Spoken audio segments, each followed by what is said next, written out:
بسم الله الرحمن الرحيم. السلام عليكم ورحمة الله وبركاته.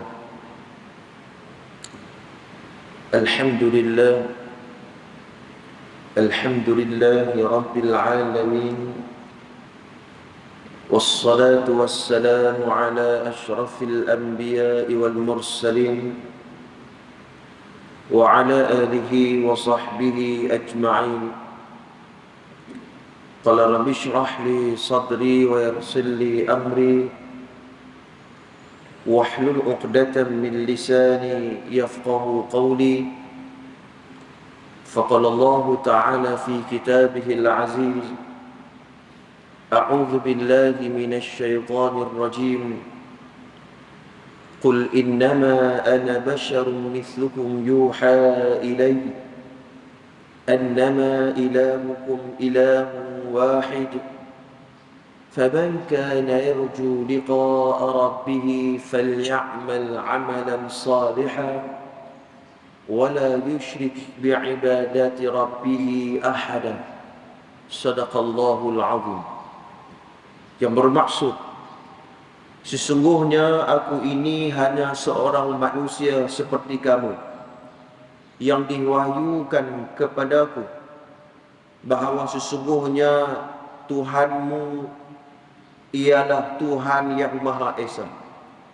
Barang sesiapa yang mengharapkan perjumpaan dengan Allah, maka hendaklah ia mengerjakan amal saleh, dan janganlah ia mempersekutukan Allah Subhanahu wa taala dalam beribadat kepada Rabb-Nya. Surah Al-Kahfi ayat 110.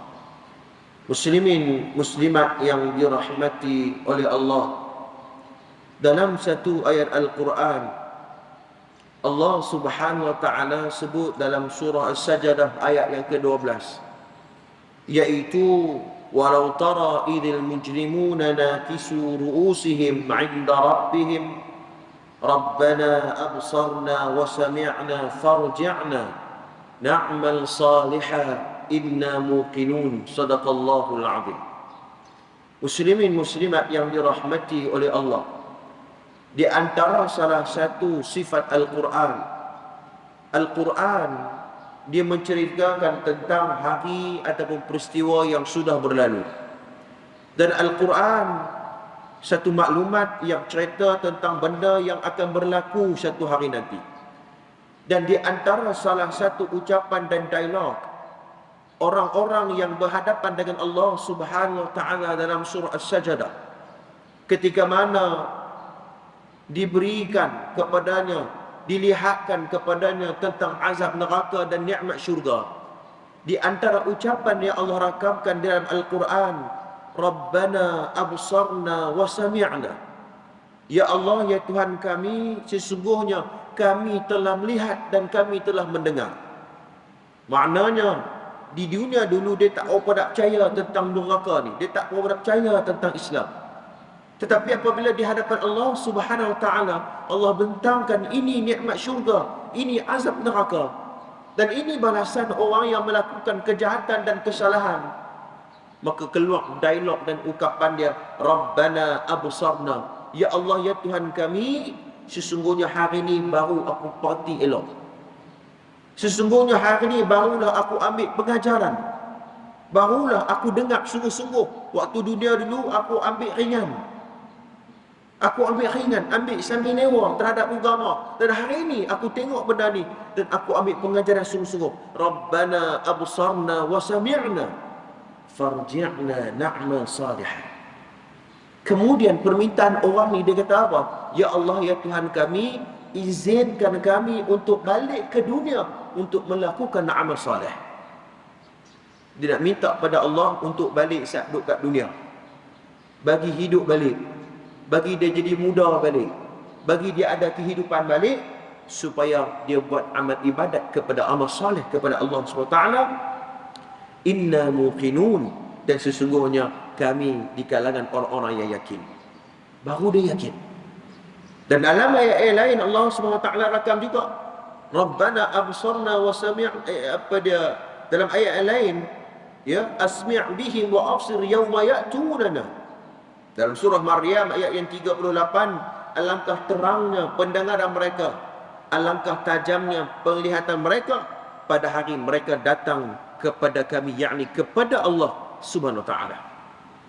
Muslimin muslimat yang dirahmati oleh Allah, dua ayat ini nak bagi tahu, nak habaq kepada kita bahawa orang yang sudah menyesal, dan penyesalan itu tidak ada nilainya di sisi Allah Subhanahu wa taala apabila Allah Subhanahu wa taala pertemukan di hari akhir esok. Nah, beruntunglah dia kalau dia sedar awal kat dunia ni. Beruntunglah dia kalau dia muhasabah dan dia baiki kehidupan dia sebelum Allah Subhanahu wa taala ambil nyawa dia. Dan kita kena ingat bahawa sepanjang hari kita, Allah beri peluang kita untuk hidup. Kita datang dalam keadaan sihat, kita boleh makan, kita boleh bersembang dengan anak-anak kita, dengan sahabat-sahabat kita. Itu adalah peluang dan ruang yang Allah Subhanahu wa taala nak bagi kepada kita untuk kita baiki dan kita beramal soleh sehinggalah kita bertemu dengan Allah Subhanahu wa taala.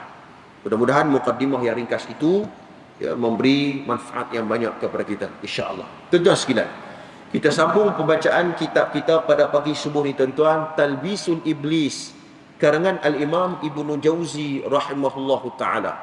Tuan-tuan sekalian, pada pagi subuh ni kita muka surat 165, iaitu pada bab yang ke-6 menceritakan tentang muslihat iblis terhadap ulama. Nah, itu tajuk besar dia. Bagaimana iblis dan syaitan ni, tuan-tuan sekalian, dia cuba untuk mempengaruhi, meracuni dan menggagalkan misi para ilmuwan dan para ulama. Orang yang ada ilmu tak terlepas daripada bisikan belitan syaitan.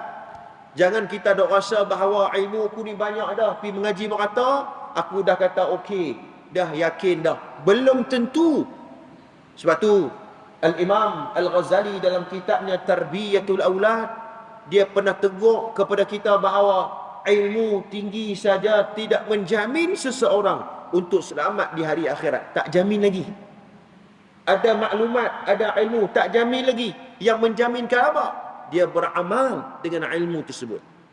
Baik, muka surat 165, ya, perenggan yang kedua iaitu membicarakan tentang tipu muslihat iblis kepada ahli qurra. Ahli qurra ialah orang yang mahir membaca Al-Quran. Pandai baca Quran. Sekali kita akan tengok bukan sekadar riwayat Hafs an Asim yang kita nak baca ni. Orang Malaysia kita, tanah Melayu kita ni baca Quran qiraat, yakni riwayat Hafs an Asim. Rupanya tuan-tuan, riwayat qiraat ni banyak lagi. Ya, ada Warashna, ada Kisainya, ya, ada Duri, ya, Kisai dan sebagainya. Banyak riwayat-riwayat tersebut. Dan riwayat-riwayat tersebut ada sanadnya yang sahih. Ya, bukan mereka macam tu ya. Seumpama seperti hukum silah mim jamak contohnya. Ya, seumpama seperti hukum tentang bagaimana perlu di tafkhim dan tarqiq, ada beberapa riwayat qiraat yang agak berbeza dengan cara kita baca. Baik, tuan-tuan sekalian, Al-Imam Ibnu Jauzi sebut dalam perenggan yang kedua, dia menyebut bahawa ada pula di antara qari lain yang berlumba-lumba tentang banyaknya qiraat. Maknanya dia bukan mengaji qiraat hak kita duk baca saja. Rupanya dia banyak lagi qiraat yang dia tahu. Ya.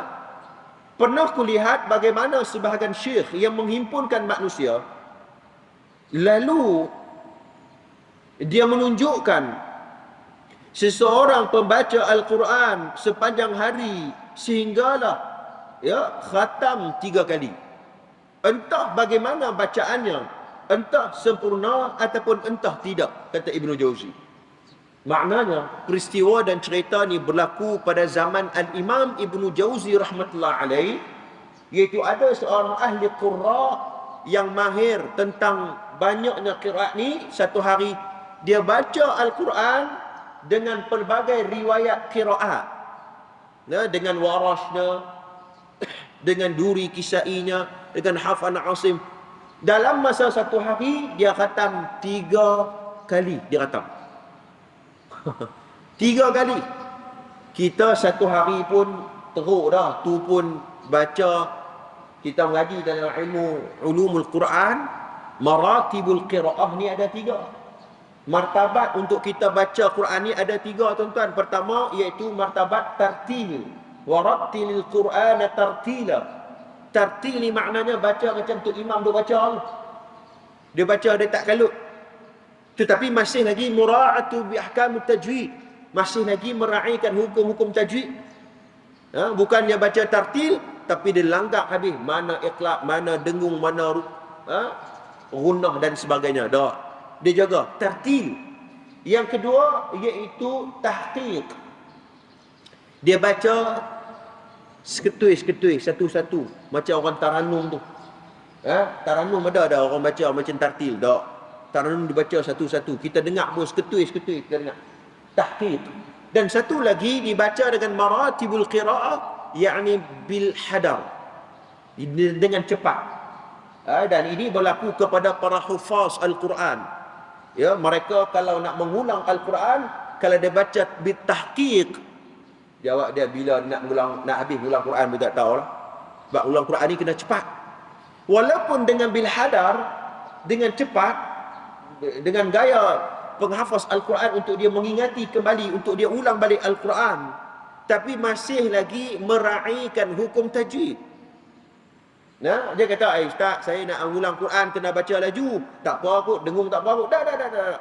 Dengung ke hang kena dengung sebab yang ni warat mesti mura'at bi ahkamut tajwid. Ini tawabit. Mesti walaupun hadar ke, tartil ke, tahqiq ke, mesti kena hukum tajwid, kena mengaji. Kena baca bagi betul. Imam Ibnu Jauzi menyebut bahawa dalam cerita ni, tuan-tuan, ahli qura' ni dia tahu qiraat macam-macam, tapi tajwid dia litang pungkang. Tidak lain dan tidak bukan, kata Imam Ibnu Jauzi, saat itu orang-orang juga berkumpul untuk melihat dan mendengarnya.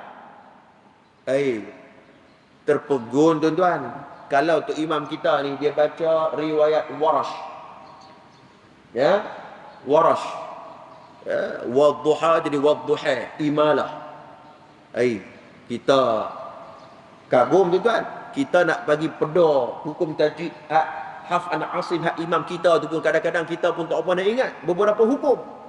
Yang ni dia berumai riwayat lain. Kita kata hebatnya dia, mesti dia mengaji tinggi. Ini dia, tuan-tuan, cukup bahaya. Walaupun ahli qura, dia kumpul orang untuk lihat. Ya, dan yang tentunya saja mereka akan menganggap bahawa itu perbuatan yang baik.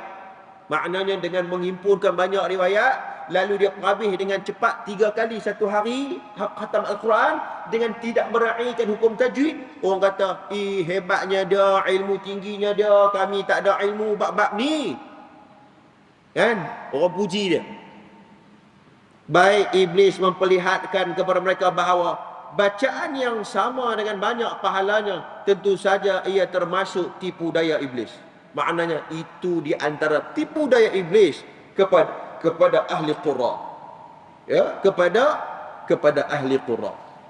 Tuan-tuan muslimin, muslimat yang dirahmati oleh Allah. Poin yang kita bahas ni, tuan-tuan sekalian, yang kita bincang ni ialah soal keikhlasan. Ia tak sama dengan orang yang ada ilmu, ya, dia baca dengan pelbagai qiraat ni, tapi dia meraihkan hukum tajwid dan untuk mengajar dan mendidik manusia. Itu tak ada masalah. Itu tak ada masalah, tuan-tuan sekalian. Apatah lagi kalau tak salah saya di Masjid Zahir. Saya pernah dengar Syekh Roslan baca qiraat, tapi dia habaq dululah. Dia baca qiraat apa? Dia habaq dulu. Orang yang ngaji qiraat dia tahu lah, Syekh Roslan ni baca qiraat. Dia habaq dulu. Maka itu untuk maknanya untuk bagi orang Melayu, orang Islam kita di Kedah ni bagi biasa dengar, rupanya bukan cara kita baca hak ni saja. Rupanya ada lagi. Okey, tak ada masalah. Ya kan? Tapi yang jadi masalahnya ialah iaitu berkaitan dengan hati tu. Ya, dia buat begitu sama ada untuk menarik perhatian manusia ataupun untuk mengangkat diri. Ini Sebab tu soal keikhlasan kepada Allah Subhanahu Wa Taala sangat penting, kerana hal ini pernah disebut dalam surah Al-Bayyinah ayat yang kelima. Wa ma umiru illa liya'budullah mukhlishina lahuddin. Padahal mereka disuruh kecuali supaya beribadat kepada Allah dengan memurnikan ketaatan kepadanya dalam menjalankan agama yang lurus. Kerana agama ajak kepada kita bahawa buat ibadat, mengajar ilmu, apapun, ikhlas kerana Allah. Dan ikhlas ni orang tak tahu. Hak ni orang tak tahu bagaimana dia dengan Tuhan. Ya, bagaimana diri dia dengan Tuhan. Tuan-tuan sekalian, apabila kita sebut tentang keikhlasan ni, apabila kita sebut tentang keikhlasan ni tuan-tuan, kata seorang tokoh ulama, Fudail bin Iyad, ya, dia pernah berkata bahawa meninggalkan amalan kerana manusia adalah riya. Kata Fudail bin Iyad, ya, dan mengerjakan sesuatu amalan kerana manusia adalah syirik. Ikhlas adalah jika Allah SWT menyelamatkan kamu dari kedua-duanya. Maknanya ciri-ciri orang yang ikhlas ni, dua benda ni tak ada. Pertama, riak. Dia tak ada. Riak ni dia tak ada. Nah, yang kedua iaitu buat amalan kerana manusia. Syirik. Syirik ini bukan bermaksud syirik akidah, bukan. Ini adalah sirah syirik dari sudut niat dia tu. Dia buat kerana manusia, tidak ikhlas. Bukan bermaksud dia terkeluar daripada Islam, bukan faham macam tu. Ya, syirik bermaksud dia merujuk, dia buat satu amalan kerana manusia. Syirik. Buat amalan kerana manusia. Ya, bukan dari sudut syirik akidah, bukan. Syirik niat itu.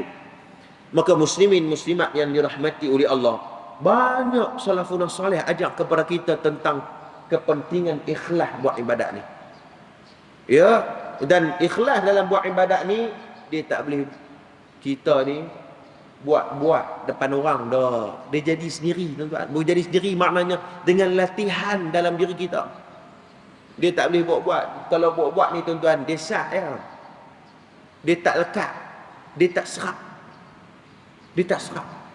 Ya, ikhlas ni tuan-tuan, di antara ciri-cirinya istiqamah. Konsisten. Tanda ikhlas ni tuan-tuan, istiqamah dan konsisten. Berterusan gerak kerja dia. Ya, ini dah tuan-tuan, ciri-ciri dia kata ulama Ibn Rajab Al-Hambali dalam kitab Jawwal Hikam. Ya, tuan-tuan sekalian. Baik, kemudian tentu sahaja ia termasuk tipu daya iblis. Sebab qiraah Al-Quran harus diniatkan kerana Allah. Maknanya dibacanya Al-Quran mesti niat kerana Allah, bukan untuk mencari simpati manusia. Saat membaca pun harus perlahan-lahan, kata Imam Ibn Jauzi. Maknanya ada dua poin di sini. Pertama, ikhlas. Yang kedua, kaedah baca Quran tu, janganlah nyaringkan bacaan Quran tu sampai mengganggu orang lain. Jangan. Agama tak bagi. Jangan, tuan-tuan sekalian. Apatah lagi kita bila jadi makmum, tu imam baca, kita makmum tuan-tuan sekalian, dia punya baca Al-Fatihah ni tuan-tuan, makmum hak nombor 4 pun dengar Al-Fatihah dia. Ini kita nak kena tegur tuan-tuan sekalian. Kita ustaz, di antara hukum qauli, kita kena dengar kat telinga kita. Betul, dengar kat telinga kita saja, bukan dengar telinga sampai makmum yang keempat. Makmum yang ketiga, jangan macam tu. Kerana ia dapat mengurangkan pahala solat berjemaah kita. Dia akan kurangkan. Kena hati-hati benda-benda begini. Tuan-tuan sekalian, dengar, dia mengganggu orang. Kadang-kadang hak duduk sebelah kita ni ada penyakit was-was. Kita tak tahu ni antara hak dia semayang subuh kita, hak semayang maghrib kalian kita tuan-tuan. Hak kita dia okey lah. Ada orang, dia tak boleh ada gangguan. Kalau ada gangguan, dia kena ulang balik. Ulang balik. Ada penyakit wah-wah. Jadi kita ni tuan-tuan kena jaga benda-benda macam ni. Sebab tu ini kaedah apabila kita salat berjemaah. Dengar kat telinga saja, kita saja dengan mengganggu orang lain. Dia mengurangkan pahala. Tuan-tuan sekalian, dah hari ini disebut bahawa sampai menyaringkan suara. Menyaringkan suara. Sebab tu di antara salah satu kalau kita perhati adab tilawatul Quran. Di antara salah satu adab membaca Al-Quran, kata ulama, yang pertama tuan-tuan sekalian, ialah ikhlas kerana Allah. Itu semua kita tahu. Hari ini pernah sebut dalam satu hadis riwayat Al-Bukhari, innamal a'malu binniyat. Sesungguhnya seluruh amalan itu tergantung kepada niat dia. Nombor satu. Bacaan elok dah, tajwid semua elok dah, dia mengaji, tengok-tengok tak ikhlas, tak mau, tertolak. Ikhlas pertama. Yang kedua kata ulama, iaitu menghadirkan hati ketika mana membaca Al-Quran. Cuba hayati apa yang terdapat dalam Al-Quran. Khusyuk, tenang, berakhlak, ya, dan membaca Al-Quran supaya Quran itu memberi kesan dalam hati dia. Kerana hal ini pernah disebut dalam surah Muhammad dan surah An-Nisa ayat 82. Ini dalilnya. Afala yatadabbaruna al-Quran. Apakah kamu tidak memperhatikan isi kandungan yang terdapat dalam Al-Quran? Maknanya Al-Quran ini bukan untuk dilagukan saja, bukan untuk kita ditaranumkan saja. Al-Quran ini untuk kita kupas, untuk kita bincang. Apa fiqhul hayat, apa ilmu hikmah yang kita boleh ambil daripada ayat Al-Quran tu. Sebab tu kata Al-Imam Zamakhsyari dalam kitab Al-Kashaf, dia menyebut bahawa perbezaan di antara makna tafsir dengan makna tadabbur, ini dua makna yang berbeza, tak sama. Tafsir, ia memerlukan disiplin-disiplin ilmu yang banyak. Dia kena faham bahasa Arab, dia kena faham ilmu nasakh wal mansukh, dia kena tahu perkataan khas dan am dalam Al-Quran, mutlak dan muqayyad dan sebagainya, ilmu hadis, ilmu usul tafsir. Ahli tafsir, dia kena tahu ilmu tu. Dan satu lagi, ilmu tadabbur Al-Quran. Tadabbur Al-Quran, dia tak memerlukanlah ilmu-ilmu tu. Ya, mungkin kita ni kesentukan masa, kesempitan untuk kita nak mengaji, mungkin tak sempat. Kita ni bukan jurusan agama, tak sempat kita nak buat mengaji-ngaji.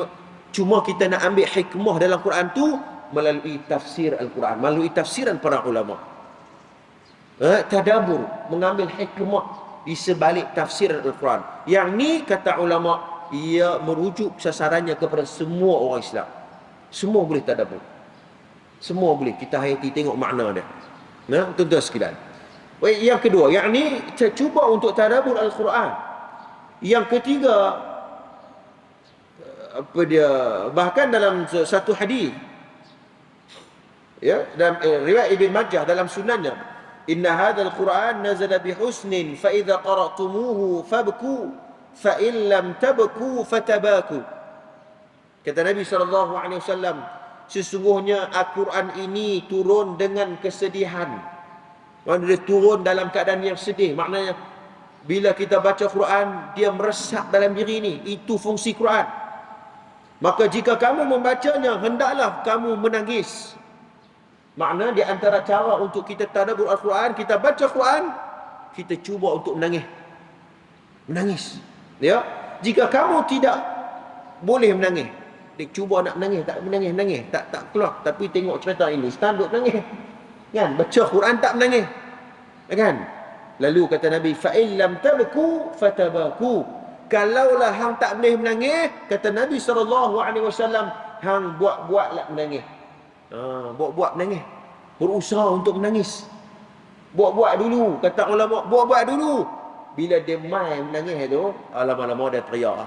Teriak tu bermaksud apa? Bila menangis ni tuan-tuan, apa hak kita baca tu meresap dalam hati, ya, masuk dalam hati dan minda kita, dan dia merubah diri kita menjadi orang yang mendapat panduan Al-Quran. Ini kata ulama. Lalu para ulama lagi menyebut bahawa di antara salah satu adab juga membaca Al-Quran ini, di antaranya ialah dia mestilah membaca Al-Quran di tempat yang bersih, di tempat yang suci, di tempat yang elok. Ya, sebab ini disebut dalam Al-Quran dalam surah At-Taubah ayat yang ke-18. Innama ya'muru masajidallah man amana billahi wal yawmil akhir wa aqama as-salah wa ata az-zakah wa lam yakhsha illa Allah. Ini dalilnya. Yang ketiga kata ulama, bila kita nak baca Quran, tengok tempat-tempat yang terbaik untuk kita baca Quran. Kata ulama, terutamanya di dalam rumah-rumah Allah Subhanahu wa taala. Antara rumah-rumah Allah. Nah, kita main masjid, kita baca Quran, kita baca Quran. Jangan duduk sembang. Kadang-kadang kita, tapi nak sembang bukan kata tak boleh, langsung boleh. Tapi tuan-tuan, yang terbaik, yang luar sana tu kita dah banyak dah sembang. Mai masuklah masjid rumah Allah ni tuan-tuan, perbanyakkan ibadat khususiat kita kepada Allah Subhanahu wa taala. Banyakkan baca Quran. Dan sebab tu para ulama fuqaha apabila memberikan hukum tentang apakah hukum orang bagi tazkirah sebelum Jumaat. Ada beberapa masjid sebelum khutbah Jumaat mereka panggil ustaz bagi tazkirah. Para fuqaha berbeza pendapat. Pendapat yang pertama, maka kata tak boleh. Pasal apa? Sebab Jumaat ni khas. Maknanya hari Jumaat ni memperbanyakkan ibadat khususnya zikir, baca Quran dan semua. Itu pendapat yang pertama. Perbanyakkan hak tu. Tetapi pendapat yang kedua mengatakan boleh. Dan hal ini saya melihat kepada laman web mufti negeri Perak. Kerajaan mufti dari Perak, bahkan mufti-mufti kerajaan yang lain membolehkan, mengharuskan untuk mengadakan tazkirah Jumaat sebelum khutbah Jumaat. Dibolehkan. Kenapa? Hal apa? Kerana waktu Jumaat tu menghimpunkan ramai orang yang waktu maghrib tak sempat nak mai. Waktu maghrib kalut kerja, menega. Hari Jumaat, hang kalut ke tak kalut ke, hang kena mai Jumaat. Jadi di kesempatan itu, IJK mesti fikir, lah ni macam mana kita nak bagi ilmu kat masyarakat ahli qaryah kita panggil ustaz mai mengajar. Tak ada masalah, hukumnya boleh. Ini perbezaan di kalangan para ulama ketika memberikan hukum. Saya nak sebut bahawa ibadat khususnya membaca Al-Quran di tempat-tempat yang elok. Ini di antara adab ketika mana tilawatul Quran. Yang keempat, kata ulama, membaca Al-Quran mestilah dimulakan dengan doa isti'adzah. Isti'adzah itu bermaksud apa? Iaitu memohon berlindung kepada Allah dari golongan syaitan. Al-Imam An-Nawawi dalam kitab Al-Adab fi Hamlatil Quran ada satu bab khas, iaitu babul isti'adzah, iaitu bab hukum sunat untuk sebelum kita baca Quran kita menyebut a'udzubillahi minasyaitonir rajim. Jangan picuh baca terus Quran. Memang Quran tu ibadat tilawah, baca tu dapat pahala, betul, tapi sunnah dan sunatnya kita mulakan dengan isti'adzah. Fa idza qara'tal Quran fasta'idz billahi minasyaitonir rajim. Dalam surah An-Nahl ayat 98. Ini dalilnya. Apabila kamu membaca Al-Quran, hendaklah kamu meminta perlindungan kepada Allah dari syaitan yang terkutuk. Ayat ni nak habaq kepada kita bahawa, kata Al-Imam An-Nawawi rahmatullah alaih, ayat ni nak bagi tahu kepada kita bahawa dalam duk buat ibadat pun iblis dan syaitan dia boleh kacau kita. Sebab tu dalam babul isti'adzah ni, dalam duk baca Quran, dalam kita nak membaca Quran, dalam ilmu Quran tu kita tu banyak, dalam bab tu pun kita dituntut untuk membaca isti'adzah supaya kita minta lindung daripada Allah, daripada iblis dan syaitan ni. Dia cuba untuk menggagalkan, bagi hati kita tu tergelincir daripada mendapat ataupun ibadat kita diterima oleh Allah Subhanahu wa taala. Aidah tuan-tuan. Baik, kemudian kata kelima, kata para ulama, maklumat ni tidak ada dalam, saya ambil maklumat tambahan. Yang kelima, kata ulama, membaca Al-Quran mestilah menghadap kiblat. Menghadap kiblat ini sunnah. Hal ini pernah disebut dalam kitab Mu'jam At-Tabrani, Mu'jam Awsat oleh Al-Imam At-Tabrani, iaitu khairul majalisu ma istaqbalul qibla, yang bermaksud sebaik-baik majlis adalah yang menghadap ke arah kiblat. Maknanya buat ibadat ataupun berdoa ataupun baca Quran mestilah menghadap kiblat. Dan sebaik-baik majlis, kata sunnah, kata Imam At-Tabrani dalam Mu'jam Awsat melalui riwayat daripada Ibnu Umar, iaitu apa? Menghadap kiblat itu sunnah. Sebab tu tok guru kita kadang-kadang Kan? Dia tengok mana kiblat sebelum dia nak mengajar. Betul tak tuan-tuan? Sebelum dia nak mengajar, dia tanya ahli qaryah, mana kiblat? Oh kiblat. Dia menghadap kiblat. Maknanya macam ni, kedudukan dia macam ni. Ya, bukannya dia duduk belah tu, bukan dia duduk belah tu, bukan dia menghadap. Tidak. Ustaz duduk sini, tuan-tuan menghadap. Yang tu sunnah menghadap kiblat. Tuan-tuan sekalian. Dan yang keenam kata ulama, hendaklah membaguskan suara dan tidak ghulu ataupun riya ataupun ujub, yakni mengkagumi diri sendiri. Kerana hal ini pernah disebut dalam satu hadis yang direkodkan oleh Imam Ahmad dalam Musnad, zainul Qur'ana bi aswatikum, cantikkan suara kamu dengan bitajwid dan juga dengan tarannum dan sebagainya. Ini sunnah. Baik, kemudian kata ulama, ada pula sebagian qari, peringkat yang ketiga, yang menciptakan suatu bacaan yang berlagu. Satu qari dia tahu qiraat, satu lagi qari dia tahu tarannum. Ini dua ilmu yang tak sama tuan-tuan. Ada orang hebat tarannum, Bayati, Hijaz, Husaini ke apa, semua dia tahu. Ya. Saya tak kerti nak tarannum ni, saya pakai lagu saya. Ada orang dia pandai buat tarannum, masuk habis pertandingan apa semua, memang hebat dia, tapi mungkin dia tak kerti buat qiraat. Qiraat dia satu ilmu yang lain. Tuan-tuan, kata Imam Ibn Jauzi, sebahagian qari yang mencipta sesuatu bacaan dengan berlagu, sekalipun mungkin hanya sedikit, tetapi Imam Ahmad ibn Hanbal dan juga ulama lain memakruhkannya. Ya, Al-Imam Syafi'i rahimahullah berkata, sedangkan mendengarkan vokal lagu, yakni lagu dia baca Quran dengan nyanyian, nanti kita tengok apa syarahannya, tanpa iringan muzik, dan muzik Arab termasuklah dibolehkan. Begitu pula qiraat Al-Quran dengan lagu yang membaguskan suara. Baik, perbahasan ini dia merujuk kepada apa? Para ulama membahaskan tentang, iaitu dia membaca Al-Quran dan dia lagu Quran itu dia tiru seperti nyanyian fusuq wal kabair, kata Imam Nawawi. Fusuq wal kabair ini tuan-tuan sekalian, dia tiru nyanyian-nyanyian yang orang tahu bahawa kalau dia baca Quran ikut nyanyi lagu tu, orang tahu tu lagu nyanyian yang dinyanyikan oleh artis yang mungkin tidak menutup aurat ataupun lirik-liriknya yang teruk dan sebagainya. Orang tahu. Nyanyian yang tiru fusuq wal kabair. Yang itu tak boleh. Kan? Dia pergi tarik lagu Hindustan. Contoh. Kuch ko tahi. Contoh cerita. Tak tahu ibu. Kan? Dia tarik, dia ingat dia lagu tu. Dia baca Quran, dia ikut lagu Kuch ko tahi. Apa meraihkan tajwid dan sebagainya. Itu tak boleh. Ya? Itu tak boleh. Bahkan ulama mengatakan memakruhkan perkara ini. Ya, adapun Al-Imam Syafi'i membahaskan tentang apa? Melagukan, tapi syaratnya bukan fusuq wal kabair. Ya. Tetapi syaratnya tanpa iringan muzik. Dia baca Quran, dia lagukan Quran, tapi tanpa ada iringan muzik. Ya, iringan muzik tuan-tuan sekalian tak boleh. Sambil duk baca Quran, sambil duk main gitar, contoh. Tak boleh. Ya, Imam Syafi'i tak bagi. Dalam kitabnya, dalam mazhabnya, tak boleh.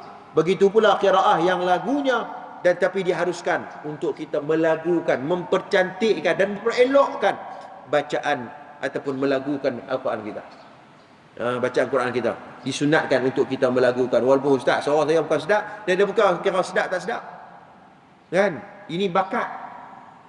Bakat ni tuan-tuan, talent. Yang penting adalah kita cuba untuk menghayati dengan lagu kita. Dengan lagu kita, mudah-mudahan dengan cara kita baca Quran untuk melakukan supaya untuk mendapat pengajaran hasil daripada bacaan kita itu, termasuklah orang yang zainul Quran bi aswatikum. Ya, perindahkan bacaan Al-Quran dengan suara yang baik, dengan suara kalian. Ya, muslimin muslimat yang dirahmati oleh Allah Subhanahu wa taala, tuan sekalian, ini di antara poin perbahasan kita pada pagi subuh ini. Beberapa teguran oleh Al-Imam Ibn Jauzi rahimahullahu taala kepada ahlul Quran. Kepada ahli qura yang tinggi ilmu Al-Quran dia, tapi ada masalah dari sudut niat dan ada masalah dari sudut pendekatannya. Jadi kita belajar pada hari ini tuan-tuan sekalian untuk kita berhati-hati. Jangan sampai kita ni tergelincir ya daripada landasan, supaya amal ibadat kita ni tuan-tuan sekalian diterima oleh Allah Subhanahu Wa Taala, walaupun kita dalam duduk dalam kedudukan apa-apa. Ada ilmu, cara uji kena ada. Cara ujian, cara orang ada ilmu. Orang hak tak ada ilmu, apatah lagi mudahlah syaitan dan iblis untuk merosak dan menggagalkan kita untuk menjadi hamba Allah Subhanahu Wa Taala. Tuan-tuan, jadi insya-Allah pada pertemuan akan datang kita akan bahas lagi ya, tipu dari iblis kepada qari. Tak habis lagi. Pasal qari Quran ni tak habis lagi. Pertemuan akan datang kita akan bahas lagi tuan-tuan sekalian. Khususnya ahli Quran, yakni penghafaz Al-Quran. Nanti kita tengok. Sebab tu di antara konsep dakwah ni tuan-tuan, basyiran wa nadhira. Ya, kita tahu bahawa banyak hadis-hadis dalam Al-Quran cerita tentang kelebihan ahli Quran. Cukup banyak. Ya, bahkan ahli Quran boleh bagi syafaat kepada orang yang menghafaznya, yakni ahlullah, ahli Quran. Tapi ingat, satu lagi yang kita nak kena tahu bahawa ancaman Allah kepada orang yang mengingkari ilmu yang dia ada. Ancaman, jangan duk main. Ya, memang fadilat banyak, ancaman pun besar juga.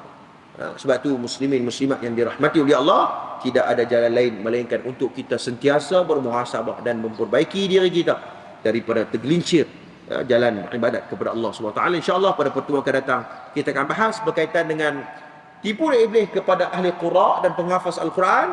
Yang kedua, kita akan masuk satu subtopik yang baru, muslihat iblis terhadap golongan muhaddithin. Ahli hadis. Nanti kita tengok ahli hadis ni macam mana tipu daya dia. Banyak tuan-tuan sekalian, dia kena seketul-seketul. Walaupun zaman Imam Ibn Jauzi, masyarakat kita ni ada perangai-perangai tu. Kita jangan duk terigu perangai ni supaya ia ambil perangai. Bahkan nanti kita tengok para fuqaha pun kena mohon dengan iblis. Fuqaha, muhaddithin, ahli qura, fuqaha, penghafaz Al-Quran, tuan-tuan kena tipu dengan iblis. Kitab ni cukup cantik tuan-tuan. Mudah-mudahan ia memberi manfaat yang banyak kepada kita. Qul qawli hadza wastaghfirullahal azim li wa lakum. Wassalamualaikum warahmatullahi taala wabarakatuh. A'udzubillahi minasyaitonir rajim. Bismillahirrahmanirrahim. Alhamdulillahirabbil alamin. Wassalatu wassalamu ala asyrafil anbiya'i wal mursalin wa ala alihi wa sahbihi ajma'in. اللهم إنا نسألك الهدى والتقى والعفاف والغنى. اللهم إنا نسألك علما نافعا ورزقا طيبا وعملا متقبلا. وصلى الله على سيدنا محمد وعلى آله وصحبه أجمعين والحمد لله رب العالمين.